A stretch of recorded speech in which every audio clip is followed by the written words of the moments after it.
भगवान की जय हो। श्री सूत जी महाराज की जय हो। श्री नारद जी महाराज की जय हो। सप्ताह कथा ज्ञान यज्ञ की जय हो। श्री हनुमान जी महाराज की जय हो। श्री स्वामी जी महाराज की जय हो। श्री सद्गुरुदेव भगवान की जय हो। श्री प्रेमावतार की जय हो। सभी संत भक्त भगवान की जय हो। जय जय सीताराम। जय जय राधे श्याम।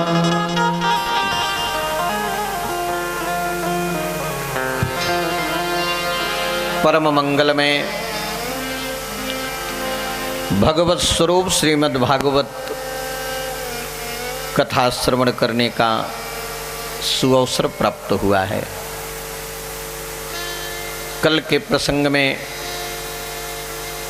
श्रीमद् भागवत जी का महात्म, कुछ महात्म, श्रीमद् भागवत जी का महात्म कौन कह सकता है? जिन परमात्मा के बारे में श्रुति भगवती न इति न इति न इति नेति नेति कह करके थक जाए, उन परमात्मा की महिमा ये तो अपने वाणी को पवित्र करने के लिए कुछ कहा सुना जाता है, किंतु वाणी में सामर्थ्य नहीं, बुद्धि वहां तक पहुंच नहीं सकती, मन वहां तक मनन नहीं कर सकता, चित्त वहां तक चिंतन नहीं कर सकता। ध्यान दें, भगवान श्री हरि अपने मुख से कहते हैं। यह स्कंद पुराण में वर्णन आता है। भगवान ने कहा कि जो मनुष्य, ध्यान देकर के सुनिएगा, जो मनुष्य भक्ति पूर्वक भक्ति के साथ श्रीमद् भागवत की कथा सुनता है, भगवान की कथा सुनता है, श्री राम कथा सुनता है, कृष्ण कथा सुनता है, उसके बस में मैं हो जाता हूं। अब इससे बढ़कर के क्या हो सकता है? लेकिन शर्त यह है कि कथा श्रवण में भक्ति हो। अगर भक्ति पूर्वक आप श्रवण करोगे तो परमात्मा जो सत्य संकल्प हैं, जिनकी वाणी में कभी असत्य का स्पर्श नहीं होता है, वे भगवान कह रहे हैं कि शृण्वन्ति जे नरा, ये नरा शृण्वन्ति, जो मनुष्य कथा सुनते हैं, जे नरा शृण्वन्ति भक्त्या तेषां वश्यो भवामि अहम्, अहम् तेषां वश्यो भवामि। मैं उनके वश में हो जाता हूं जो भक्ति पूर्वक कथा सुनता है। तो भक्ति पूर्वक सुनोगे तो भगवान आपके बस में हो जाएंगे, और जब बस में हो गए, जिसको आप बस में कर लोगे उसका सब कुछ आपका हो गया कि नहीं हो गया? आहा, जितने भी उत्सव हैं, बहुत से उत्सव वर्णन है। भगवान ने कहा कि उन उत्सवों में सर्वश्रेष्ठ उत्सव कथा उत्सव है, कथा महोत्सव है। खम्परिया परिवार के द्वारा एक कौन महोत्सव हो रहा है? कथा महोत्सव। भगवान कहते जितने भी उत्सव हैं, उन उत्सव में सर्वश्रेष्ठ उत्सव कथा उत्सव है और श्रीमद् भागवत कथा उत्सव। जो भागवत जी को बढ़िया वस्त्र में लपेट करके है ना अपने घर में रख ले, पारायण करे तो कहना ही क्या है। सवेरे श्रीमद् भागवत जी का दर्शन करें, प्रातः काल उठ करके रामायण जी का ये नहीं कि ऐसे डाल दो, ऐसा नहीं है ना। श्रद्धा के साथ सुंदर आसन पर कपड़े में बांध करके रखिए, रोज फूल तुलसी जी चढ़ाइए, प्रणाम करिए, दर्शन करिए, तो भगवान के दर्शन का फल मिलेगा। भागवत का नित्य अलंकार से अलंकृत करके नित्य दर्शन करने से भगवान कृष्ण के दर्शन का फल मिलता है।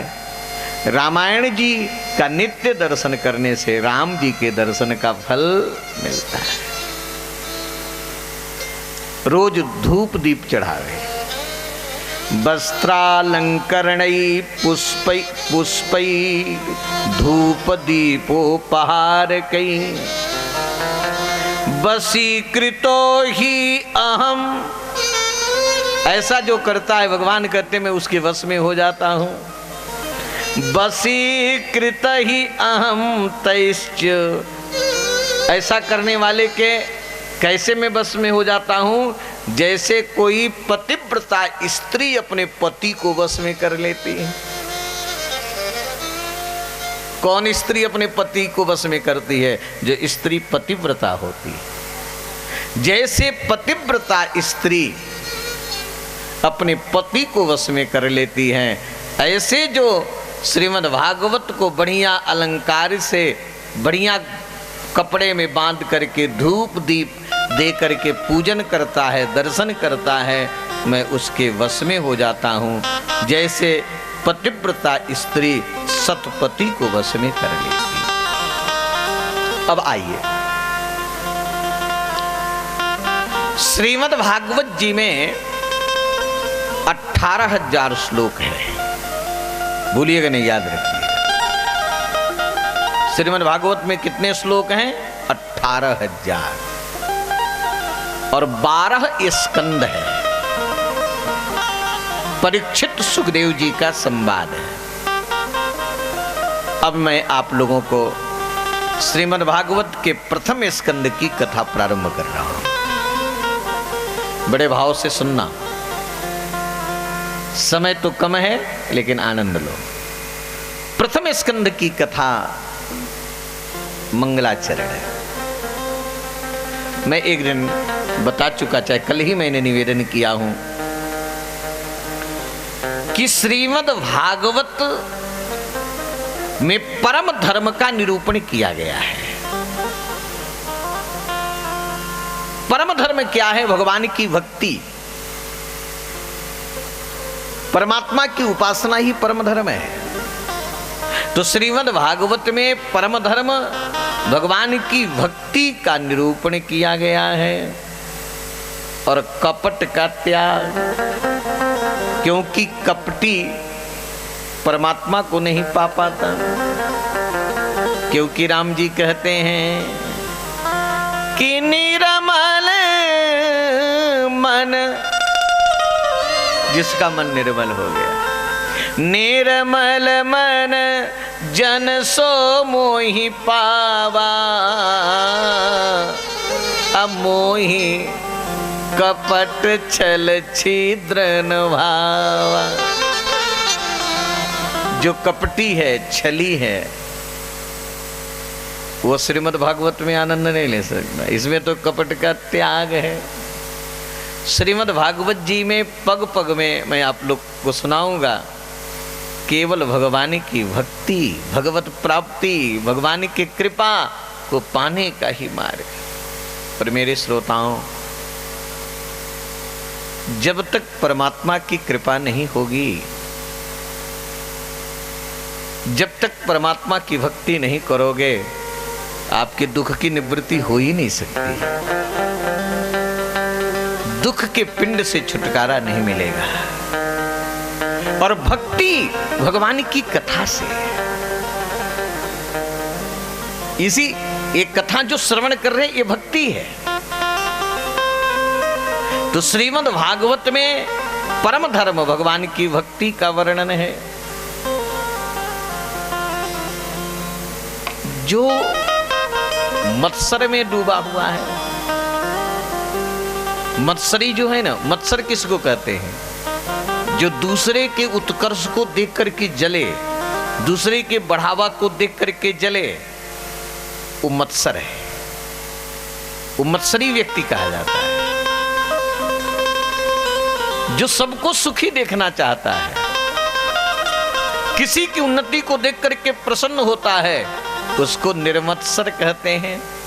तो ऐसा जो निर्मत्सर प्राणी है वह श्रीमद् भागवत का आनंद ले सकता है महाराज, है ना। उसको छोड़ करके बैठे। श्रीमद् भागवत में पग पग में कल्याण मार्ग का निरूपण है। श्रीमद् भागवत को अगर ठीक से आप लोग सुन लोगे, कोई भी सुन ले, तो उसके तीनों प्रकार के तापों का विनाश हो जाता है। श्रीमद् भागवत को किसी ऐरे गैरे नत्थु खैरे ने नहीं लिखा है, किसी कवि की कल्पना नहीं है। श्रीमद् भागवत को लिखने वाले भगवान हैं। श्रीमद् भागवते महामुनि कृते किम वा परैरीश्वरः। जिस ग्रंथ को भगवान ने लिखा हो उससे बढ़कर के और क्या हो सकता है।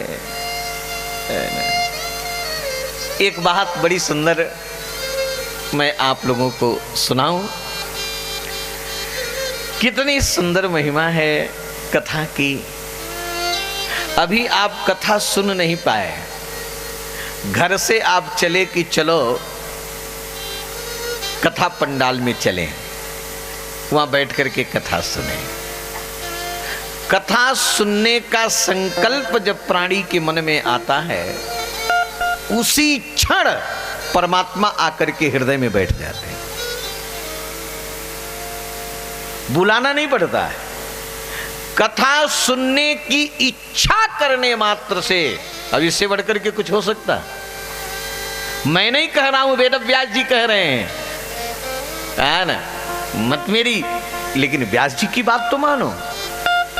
व्यास जी लिखते हैं कि अगर कोई प्राणी केवल मन में सोच ले कि हम भगवान की कथा सुनेंगे, हम भागवत की कथा सुनेंगे, उसी क्षण परमात्मा आकर के उसके हृदय में बैठ जाते हैं। उसी क्षण समय नहीं लगता। सद्य हृदय अवरुद्धते त्रिकृतवे सुश्रविस्त तत्क्षणा। बहुत विशद वर्णन है। सूत्र के रूप में चलना है। ध्यान दें, नैमिषारण्य एक बहुत सुंदर क्षेत्र है।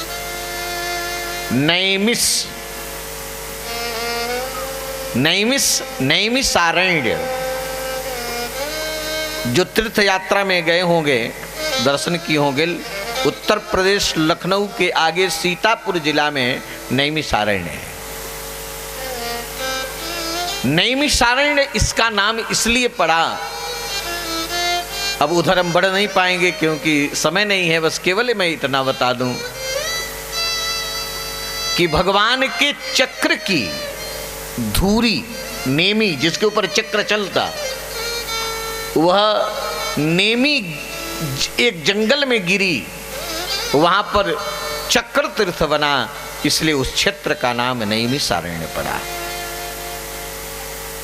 एक अर्थ और ले लो। एक बड़ा भयानक राक्षस था। उस राक्षस का नाम था निमिष। जो राक्षस था, जंगल में रहता था, उसका नाम था निमिष। उस निमिष राक्षस को भगवान ने निमिष भर में मार दिया उस जंगल में, इसलिए उसका नाम नैमिषारण्य पड़ा। बहुत पवित्र क्षेत्र है हो। हमारे मर्यादा पुरुषोत्तम भगवान श्री राम अयोध्या से जाकर के उस नैमिषारण्य में यज्ञ किए। एक बात और बता दूं, मनु जी महाराज नैमिषारण्य में शत्रुपा जी के साथ तप किए और इसी नैमिषारण्य के पवित्र स्थल पर सतयुग का तीर्थ है। उस नैमिष में परमात्मा प्रकट होकर के मनु शत्रुपा को वरदान दिए कि मैं आपका बेटा बनूंगा।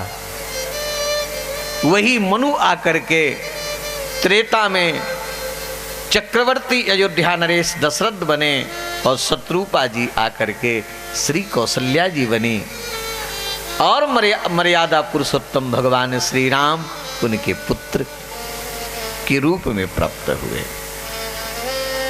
ये पवित्र नैमिषारण्य का क्षेत्र है। उस नैमिष क्षेत्र में एक कलयुग, हम लोग बैठे हैं, हम लोग का जन्म हुआ, ये कलयुग है। यह युग कौन है? कलयुग। कलयुग जब लग गया,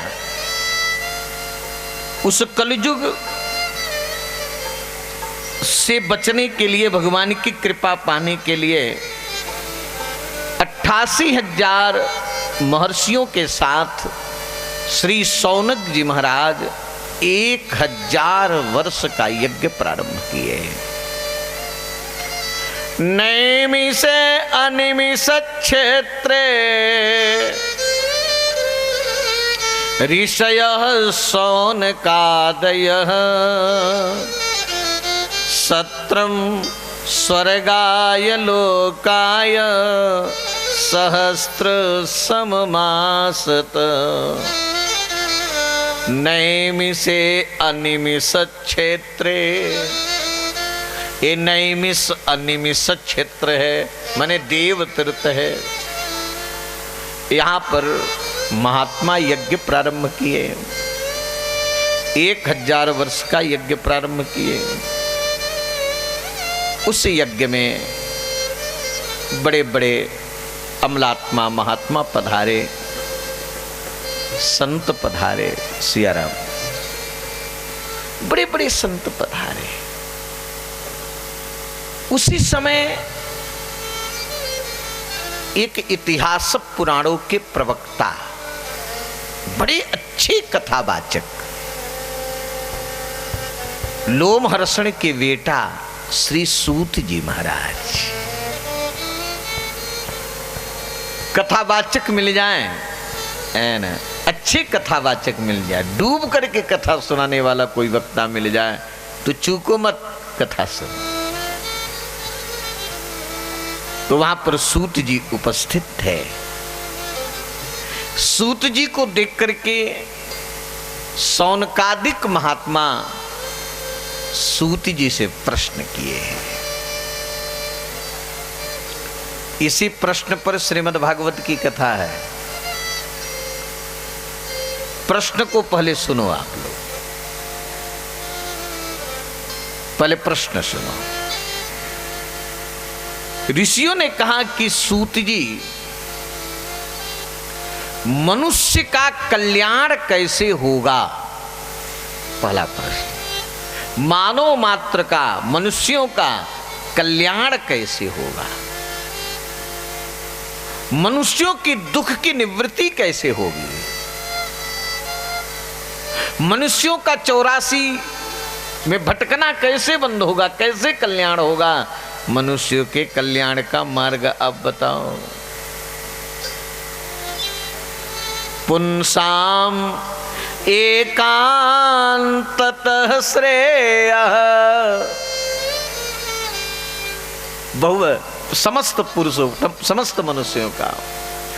पुंसाम एकांततः श्रेयः तन्नः संसृतमर्हसि। फिर विशेष करके कलयुग के प्राणियों का कल्याण कैसे होगा? सतयुग त्रेता में तो मानव की आयु बड़ी थी, कलयुग में तो आयु कम है, बुद्धि कम है, विचार कम है। कलयुग के हैं भगवान शिव। आज जब कथा से तृप्त नहीं हुए जितने जगह कथाएं होती हैं आपकी कटनी में, अन्य जगह जितने जगह कथाएं होंगी ना, उतने जगह हनुमान जी उतने रूप में पहुंच जाते हैं। और हनुमान जी महाराज कथा सुनने के लिए कैसे दौड़ते हैं जानते हैं? जैसे भूखा हुआ व्यक्ति भोजन के लिए दौड़ता है। जब भूख लग जाए तो भूखे हुए को है ना, गाना जहां पता चला कि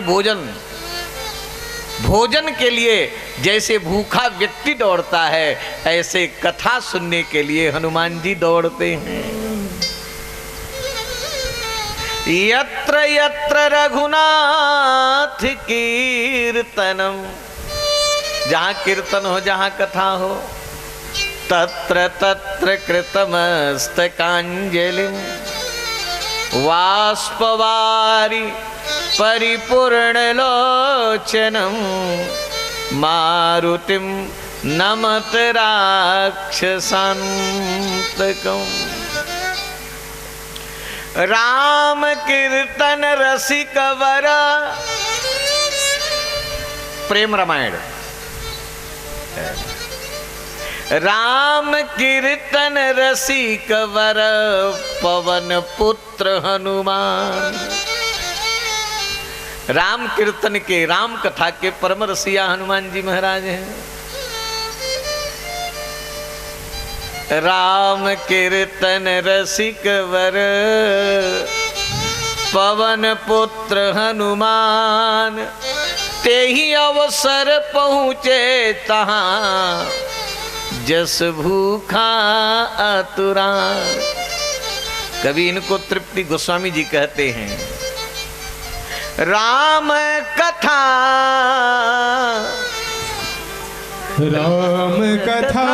सुनवे को रसिया, राम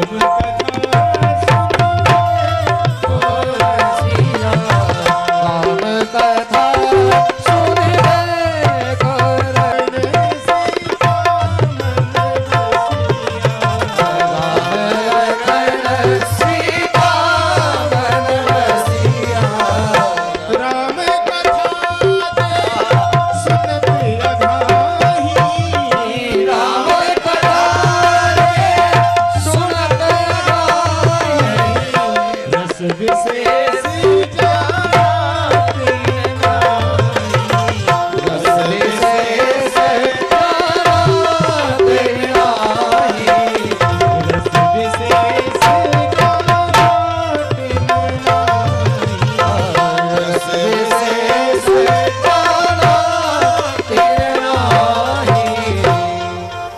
सौनकादिक महात्माओं ने कहा कि महाराज, भगवान की कथा में तो एक एक श्लोक में, एक एक पग में आनंद मिलता है, पद पद में आनंद मिलता है। वयम तू, हम लोग तृप्त नहीं, वयम तू न वितृप्याम उत्तम श्लोक विक्रमे यशृण्वताम रसज्ञानाम स्वादु स्वादु पदे पदे। लेकिन पद पद में स्वाद किसको मिलता है? जो रसिक होता है, जो भावुक होता है। भावुकों को, रसिकों को पग पग में है ना, पद पद में स्वाद मिलता है उनको, वे कभी तृप्त नहीं होते हैं। एक महात्मा है वो, एक नहीं 4 महात्मा है, 4 महात्मा। वे कथा के बिना रह ही नहीं सकते। कथा मात्र ही के जीवन है, उनका जीवन ही कथा है। और पहनते क्या है? केवल लंगोटी हैं। क्या पूर्वेशाम मपि पूर्वजा, ये पूर्वजों के भी पूर्वज है, लेकिन कथा की नशा है, उनको कथा की नशा है। किसी को नशा लग जाए ना, मैंने देखा है कि महाराज सुना, गांजा पीने वाला जो गजेड़ी होता है, कहीं भी गांजा पीने वाला होगा उसको खोज लेगा वो। खोज लेगा, मिल जाएगा। तो एक घृणित नशा जो है, जो आपको नरक में ले जाए, ऐसा नशा वाला है ना, अपने को रोक नहीं पाता। और जिसको कथा की नशा लग गया, इनको नशा है। मैं नहीं कह रहा हूं, गोस्वामी जी कहते हैं कि आशा बसन, आशा बसन व्यसन यहति नहीं, रघुपति चरित होहि तह सुनहि। आशा बसन, आशा माने दिशाएं, बसन माने वस्त्र, दिशाएं ही जिनके वस्त्र हैं, ऐसे महात्मा, उनको व्यसन नशा लग गया है। रघुपति चरित होहि तह सुनहि। और कथा सुन करके मैं सोचता हूं कि आप लोग भी इस नशा में लग जाओ, कथा की नशा चढ़ जाए। संसार की नशा तो उतर जाती, और मेरे श्रोताओं, अगर कथा की नशा चढ़ जाए तो कभी उतरती नहीं। जिसको चढ़ जाए, वही कह रहे हैं कि जो रसिक हैं, जो कथा के प्रेमी हैं, उनको तो पद पद में स्वाद मिलता है। एक बात और बताओ महात्मा जी, धर्म के रक्षक हैं परमात्मा, और धर्म की रक्षा के लिए ही आते हैं। तो धर्म के रक्षक जब परमात्मा चले जाते हैं, फिर धर्म की रक्षा कौन करता है? समस्त शास्त्रों का सार क्या है? यही 6 प्रश्न शौनकादिक महात्मा किए, और इसी 6 प्रश्न पर पूरी श्रीमद् भागवत की कथा। ये 6 प्रश्न अगर समझ में आ जाए महाराज, है ना, तो भागवत समझ में आ जाए। इसी 6 प्रश्न पर, इन प्रश्नों को सुन करके श्री सूत जी बहुत प्रसन्न हुए, और सूत जी ने कहा कि मैं सुनाऊंगा, लेकिन पहले मैं अपने गुरु चरणों की वंदना कर लूं। बिना गुरु कृपा के, बिना गुरु आश्रय के, है ना, कथा कोई कह नहीं सकता। अगर कहेगा तो कथा में रस नहीं आएगा। इसलिए गुरु का आश्रय है। सबसे पहले जो श्रेष्ठ अगर वक्ता होता है महाराज, आप लोगों ने देखा होगा, है ना, बहुत बार हमारे कटनी के तो बड़े रसिक श्रोता हैं, न जाने कितनी बारी कथाएं सुने हैं ना, लेकिन आज तक तृप्त नहीं हुए। हम तो सोचते होंगे कि महाराज एक बार कोई सुन ले, लेकिन यहाँ तो सुनते ही रहते। तो रसिक है, तो ध्यान दें।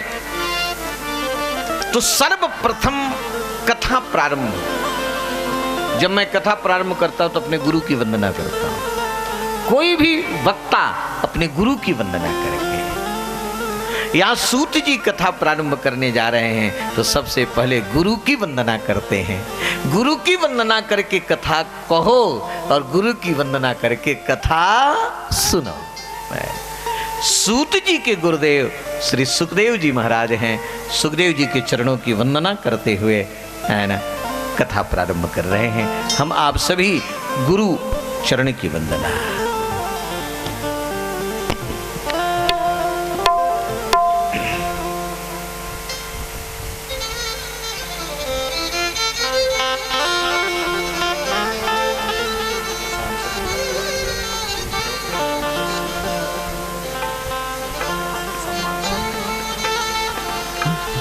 चलो भाई, गुरु की वंदना। यम प्रव्रजन्तमनुपे पुत्रेति तन्मयतया तरवोभिनेदुः तं सर्वभूत हृदयं मुनिमानतोऽस्मि। तं सर्वभूतहृदयं मुनिमानतोऽस्मि। बोलिए सुखदेव भगवान की जय हो। हम आप सभी वंदना करें। हे मेरे गुरुदेव करुणा सिंधु करुणा कीजिए। हे मेरे गुरुदेव करुणा सिंधु करुणा कीजिए। हे मेरे गुरुदेव करुणा सिंधु करुणा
सद्गुरुदेव भगवान की जय हो।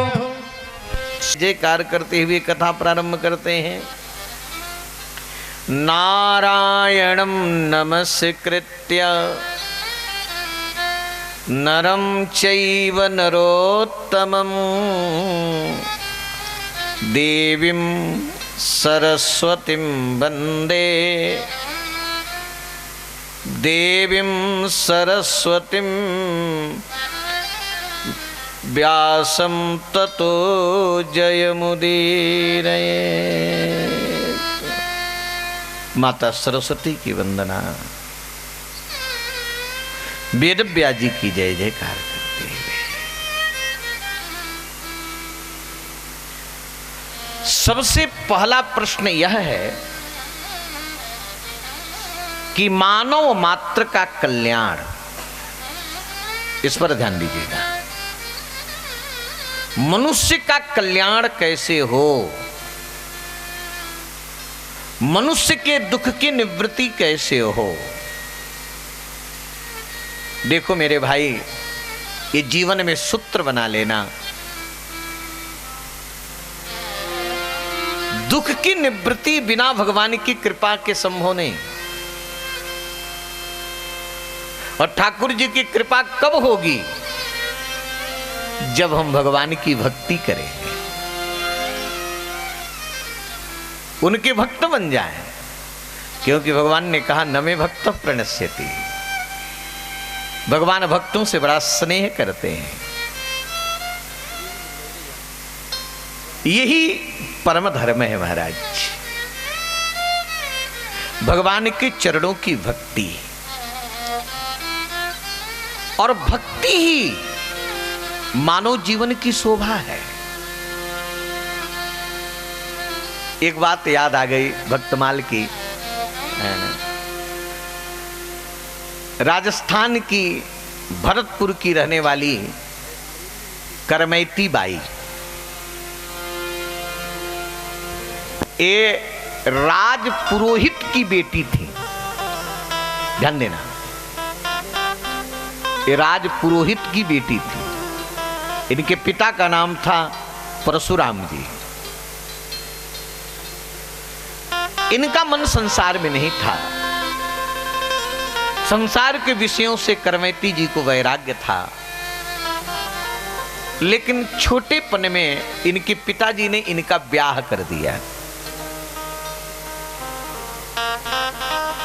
पहले ब्याह हो जाता था और गौना बाद में होता था, है ना।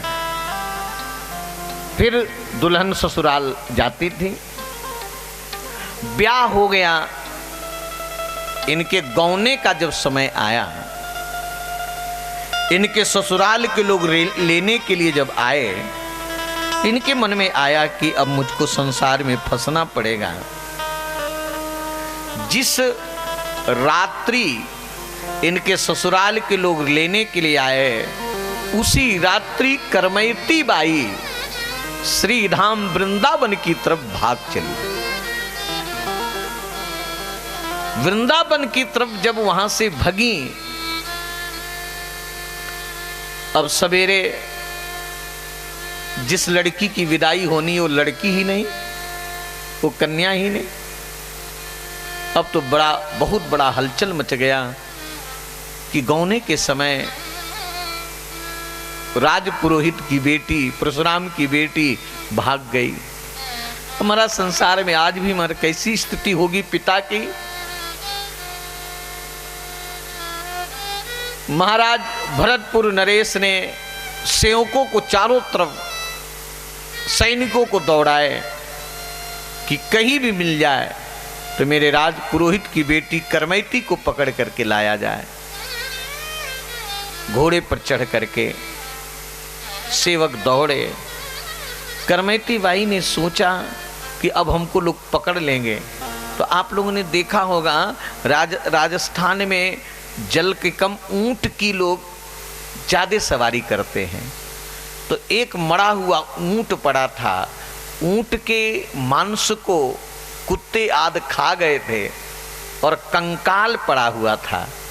उसकी दुर्गंध आ रही थी, कोई दूर से हट जाते थे तो उनके मन में आया कि हमको बचने का एक यही उपाय है, तो उस ऊंट के कंकाल में जाकर के छिप गई।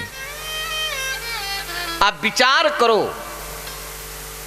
कितनी भयानक दुर्गंधी, लेकिन करमैती बाई ने यह विचार किया इस दुर्गंध से भयानक दुर्गंध ये दुनिया की दुर्गंध है, संसार के विषय की दुर्गंध है।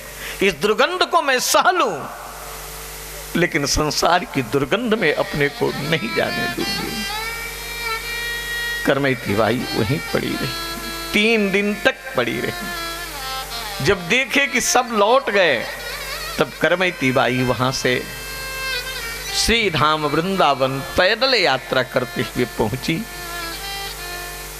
भरतपुर वृंदावन से बहुत दूरी नहीं है, लेकिन तब भी कुछ दिन लग गए। यमुना के किनारे खड़े होकर के प्रियतम श्याम सुंदर का चिंतन कर रही थी करमैती जी। करमैती जी के नेत्रों से झरझर झरझर झरझर भजन भक्ति में इतना लीन हुई कि उनके नेत्रों से अश्रु, और इतने नेत्राश्रु गिरे हैं कि उस नेत्राश्रु की एक लीक लकीर धार बन करके जमुना जी में मिलने लगी। परशुराम जी अपनी बेटी को खोजते खोजते पता लगाते लगाते पहुंच गए और करमैती बाई को जमुना के तट पर खड़े भजन में डूबे हुए देखे। तब तक करमैती बाई की दृष्टि थोड़ी सी ध्यान से अपने को हटा करके जब पिता की तरफ देखी, परशुराम जी ने कहा कि बेटी ऐसे समय पर तू भाग आई, अरे पहले तू बताती, तू ऐसे समय पर वहां से रात्रि में भाग करके आई, तूने तो अपनी पिता की नाक कटवा डाली। करमैती बाई ने उत्तर दिया है कि पिताजी नाक हो तब न कटे, जब आपके पास नाक है ही नहीं तो कटने का प्रश्न नहीं उठता।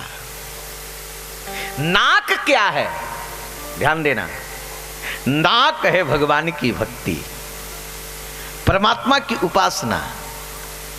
जैसे नाक से आपके चेहरे की शोभा है, कितनी भी सुंदर कोई स्त्री हो, देखने में गोरी हो, चमकीली साड़ी पहनी हो और सोने से लदी हो, अगर नाक कटी हो तो,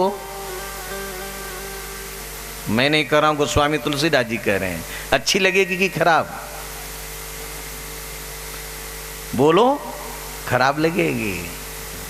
इसी प्रकार मानव जीवन में कितना भी बुद्धिमान, धनवान, रूपवान, चतुरवान बन जाओ, लेकिन अगर भगवान की भक्ति तूने नहीं किया तो तुम्हारी वैसे ही दशा है जैसे नक्कट्टी स्त्री। बुद्धि बड़ी, गोस्वामी जी लिखते कि बुद्धि बड़ी चतुराई बड़ी, सुख सुंदरता तन सो लिपटी है। मान बड़ो, बड़ा सरल है, आप समझ में आ रही होगी बात। मान बड़ो धन धाम बड़ो, जस कीरत हूँ जग में प्रगति है। आगे सुनिए। झूमत द्वार गजेंद्र हजार, एक नहीं दरवाजे में हजारों की संख्या में हाथी झूम रहे हो, कितनी संपन्नता हो।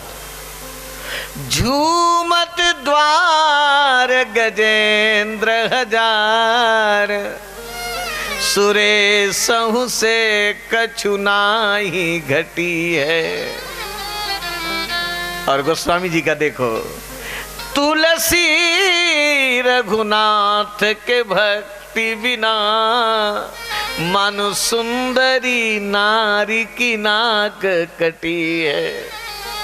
तुलसी रघुनाथ के भक्ति बिना, मन सुंदरी नारी की नाक कटी है। वही यहाँ पर सूत जी ने कहा, सवै पुंसाम परो धर्मो यतो भक्ति अधोक्षजे अहितुक्या अप्रतिहता जयात्मा संप्रसीदति। भक्ति ये जीवन की बहुत बड़ी शोभा है और मानव जीवन का परम प्राप्तव्य है। यही मानव जीवन का परम फल है। देह धरे कर यह फल भाई, भजिय राम सब काम अबिहाय। लेकिन भक्ति को कांच, जैसे कोई हीरा को कांच के बदले बेच दे तो बुद्धिमान कहा जाएगा कि मूर्ख। कोहनूर हीरा और कांच के बदले बेच देना। भगवान को मिलाने वाली भक्ति से यदि संसार आपने मांग लिया है ना, ठाकुर जी की भक्ति करके अगर दुनिया आपने मांग ली तो ऐसे ही हो गया जैसे आपने मणि को दे करके कांच ले लिया। भगवान की भक्ति करके कभी संसार मत मांगो, बेटा मन मांगो, धन मकान मत मांगो, ठाकुर जी को मांगो। भगवान मिल गए तो सब कुछ अपने आप मिल जाएगा, कोई प्रयास नहीं करना पड़ेगा।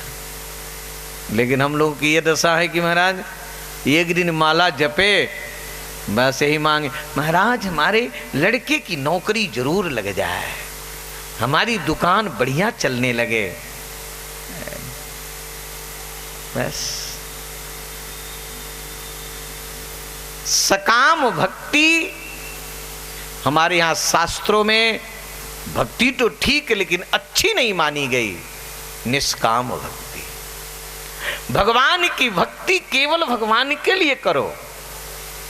राम जी की भक्ति राम जी के लिए करो।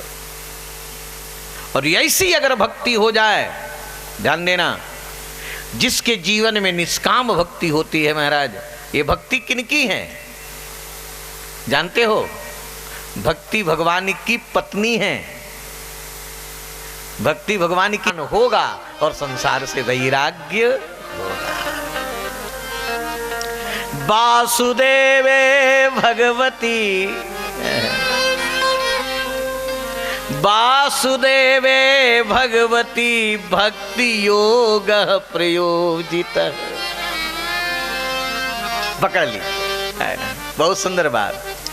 वासुदेवे भगवती भक्ति योग प्रयोजित जनयति आसु वैराग्यम ज्ञानम च जद अहेतुकम। आसु जनयति, आसु माने जल्दी, जनयति माने पैदा होते हैं ज्ञान और वैराग्य। लेकिन किस भक्ति में ज्ञान वैराग्य पैदा होंगे? अहेतुकी भक्ति, निष्काम भक्ति। सकाम भक्त को नहीं। और निष्काम भक्त के अधीन भगवान हो जाते हैं। धन मांगने वाले को भगवान धन दे करके छुट्टी पाते हैं, बेटा मांगने वाले को बेटा दे करके छुट्टी पाते हैं। लेकिन जो निष्काम भक्त होता है, ऐसे भक्त के अधीन परमात्मा हो जाते हैं। अहं भक्त पराधीन। भगवान निष्काम भक्त के वश में हो जाते हैं। यही तो जीवन का है महाराज। ठाकुर जी की भक्ति से प्रेम मिल जाए, और प्रेम मिल गया तो जहां प्रेम है वही हमारे राम हैं। हरि व्यापक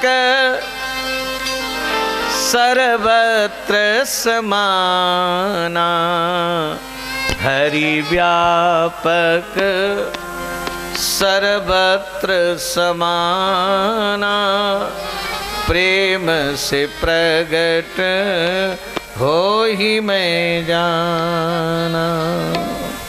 ठाकुर जी प्रेम से मिलते हैं। सर्वत्र हैं, अणु अणु कण कण में विद्यमान हैं, लेकिन पाता कौन है? जिसके अंदर प्रेम होता है। इसलिए जीवन में एक सिद्धांत बना लो कि तस्माद एकेन मनसा, इस मन को दुनिया में नहीं लगाना है, इस मन को ठाकुर जी के चरणों में लगाना है। मन तो भगवान का है, लगा लीजिए ठाकुर जी के चरणों में अपने मन को जोड़ दो। सावरे को दिल में बसा कर तो देखो, सावरे को दिल में दुनिया से मन को हटा कर तो देखो, सावरे को दिल में बसा कर तो देखो, सावरे को दिल में बसा कर तो देखो, दुनिया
बोलिए भक्तवत्सल भगवान की जय हो। ध्यान दें, जो भूत की पूजा करता है, बुरा मत मानना, मैं भागवत जी के माध्यम से कह रहा हूं, भूत पूजने वाला जब मरेगा तो भूत बनेगा।